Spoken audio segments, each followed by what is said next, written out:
રાજકોટ મહાનગરપાલિકાના ward number 18માં ગઈકાલે અમારા બાંધકામ શાખાના કર્મચારી ઉપર કોઈ એજન્સી દ્વારા કાયદો હાથમાં લઈ અને એને ફડાકા મારવામાં આવ્યા છે, જે સંપૂર્ણપણે ભારતીય બંધારણ મુજબ ગેરબંધારણીય એવા છે.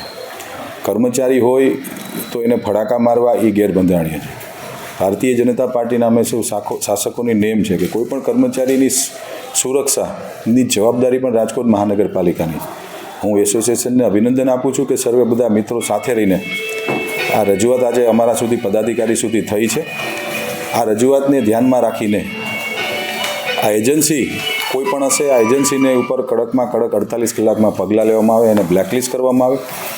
એના માટેનો પણ આજે અમે નિર્ણય કર્યો છે અને ભવિષ્યમાં કોઈ પણ કર્મચારી ઉપર આ પ્રકારના હુમલા ન થવા જોઈએ. કર્મચારી પણ એક માણસ છે.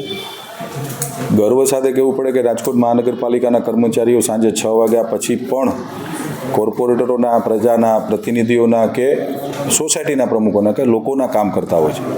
તો આ જ્યારે કામ કરતા હોય છે, પોતાની સર્વિસને એક ઓનેસ્ટલી કામ કરતા હોય, ત્યારે એની ઉપર હુમલા થાય એ ગેરબંધારણીય છે. એની ઉપર કડકમાં કડક એજન્સી ઉપર પગલાં લેવામાં. એ મારા ધ્યાનમાં નથી, એજન્સીનું નામ પણ મને ખબર નથી કોણ છે, પણ કોઈ પણ હશે એજન્સી વોટ એવર કોઈ પણ હોઈ શકે છે.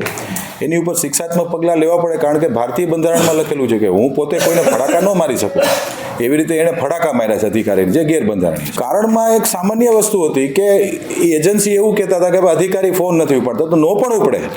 જરૂરી નથી કે તમે ફોન કરો ત્યારે કોઈ ઉપડે. મારા ફોન પણ ક્યારેક નથી ઉપડતા. એનો મતલબ કે મારે કાયદો હાથમાં લેવાનો એ ગેરબંધારણીય છે. એજન્સી વોટ એવર કોઈ પણ હશે, પણ એની ઉપર શિક્ષાત્મક પગલાં તો જરૂરથી લેવામાં આવશે, જેથી કરીને ભવિષ્યમાં આ પ્રકારનું કોઈ કૃત્ય ન કોઈ કરે. 48 કલાકની અંદર આ એજન્સી ઉપર પગલાં લેવામાં આવશે. મારા ધ્યાનમાં એવો કોઈ વિષય નથી. મેયરશ્રી પણ અમારી સાથે જ હોય, કારણ કે માન્ય મેયરશ્રીનો નિર્ણય આ જ હોઈ શકે જે અમારો હોય, સૌ પદાધિકારીનો હોય. એવું કોઈ મારા ધ્યાનમાં નથી આવ્યું. સાંજ સમાચાર ફેસબુક પેજને લાઇક કરો, વિડીયો શેર કરો અને વધુ વિગતવાર સમાચાર માટે sanssamachar.net વિઝિટ કરો.